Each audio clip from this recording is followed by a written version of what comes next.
तो चलिए शुरू करते हैं, फंडामेंटल राइट को समझने का प्रयास करते हैं कि फंडामेंटल राइट का मतलब क्या है, या हमें संविधान में है तो कहाँ है और उनकी लोकेशन क्या है, ये समझने का प्रयास करते हैं। देखिए, जब हम बात करते हैं फंडामेंटल राइट की, मतलब फंडामेंटल राइट्स ये संविधान का हिस्सा है और संविधान में भी कहाँ रखा गया है।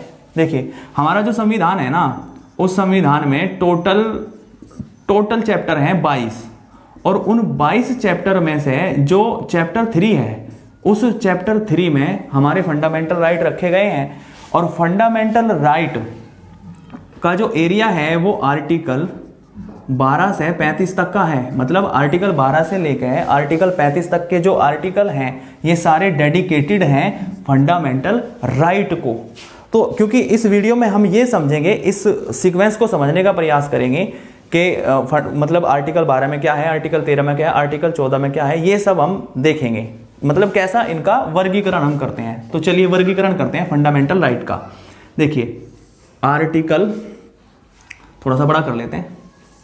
आर्टिकल 12 में है राज्य की परिभाषा। मतलब अगर फंडामेंटल राइट हमें मिले हुए हैं तो फंडामेंटल राइट हमें किसके विरुद्ध प्राप्त हैं, तो ये स्टेट के विरुद्ध प्राप्त हैं। तो यहाँ पर केवल डेफिनेशन हम देखेंगे कि मतलब राज्य किसको कहेंगे। फिर जब हम आर्टिकल 13 की बात करते हैं, आर्टिकल 13 में कहा गया है कि ऐसी कोई भी विधियाँ जो संविधान से पहले बनी हुई हैं या संविधान के बाद बनेंगी, वे सभी विधियाँ यदि फंडामेंटल राइट को सीमित करती हैं या उल्लंघित करती हैं तो उल्लंघन की सीमा तक शून्य घोषित होंगी। तो मतलब आर्टिकल 13 में भी अधिकार आपको दिखाई नहीं दे रहा है। फिर जब हम आर्टिकल 14 की बात करते हैं तो article 14, article 15, article 16, article 17, article 18 और आर्टिकल 14 से लेकर 18 तक ये जो अधिकार हैं हम इनको बोलेंगे समता के अधिकार। समता के अधिकार इसका मतलब इसका जो चैप्टर का नाम है इसको हम कह सकते हैं समता का अधिकार। फिर जब हम बात करते हैं आर्टिकल 19 से लेके 20, 21, 22, 21 ए भी आ जाता है, मतलब 22 तक, तो हम इसको संयुक्त रूप में बोल देंगे स्वतंत्रता के अधिकार।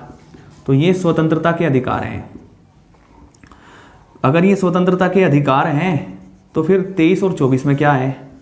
देखिए, आर्टिकल जो 23 है और आर्टिकल जो 24 है, मतलब 23 से लेकर 24 तक, तो ये जो अधिकार हैं हम इनको बोलेंगे शोषण के विरुद्ध अधिकार। ये अधिकार हैं शोषण के विरुद्ध अधिकार। मतलब 23 भी शोषण का अधिकार है, शोषण के विरुद्ध अधिकार हैं, और 24 भी शोषण के विरुद्ध अधिकार है।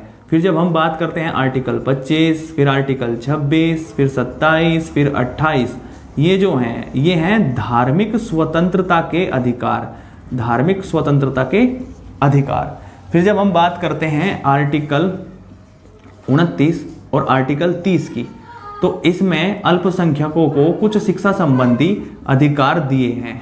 मतलब अल्पसंख्यकों के शिक्षा संबंधी अधिकार आर्टिकल 29 और 30 में है। देखिए, आर्टिकल 31, क्योंकि सीक्वेंस तो फॉलो होना चाहिए, 31 आना चाहिए, लेकिन 31 नहीं है क्योंकि वो डिलीट हो चुका है, अब नहीं है। तो इसका मतलब इसके बाद जो है वो है संवैधानिक उपचारों के अधिकार। संवैधानिक उपचारों के अधिकार। देखिए, जब हम फंडामेंटल राइट को समझते हैं तो हमको एक बात समझ आती है कि पहली बात तो संविधान का हिस्सा है और संविधान के भी चैप्टर 3 का हिस्सा है, और आर्टिकल 12 से लेकर आर्टिकल 35 तक ये बटे हुए हैं।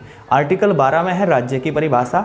आर्टिकल 14 से लेकर 18 तक के सभी आर्टिकलों को हम समता के अधिकार कह सकते हैं। फिर 19 से लेकर 22 तक के अधिकारों को हम स्वतंत्रता के अधिकार कह सकते हैं। 25 से 28 तक में मिली हुई है हमको धार्मिक स्वतंत्रता, और 29 से लेकर 30 तक फैले हुए हैं अल्पसंख्यकों के अधिकार। आर्टिकल 32 में है संवैधानिक उपचारों का अधिकार।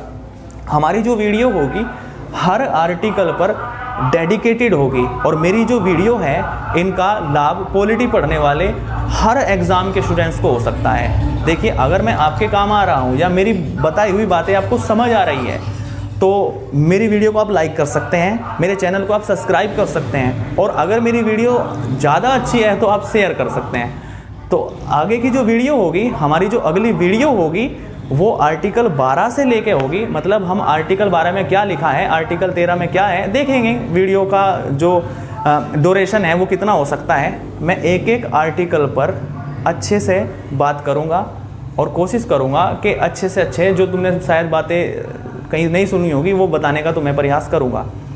तो चलिए, ये है इस वीडियो का अंत। Thank you very much.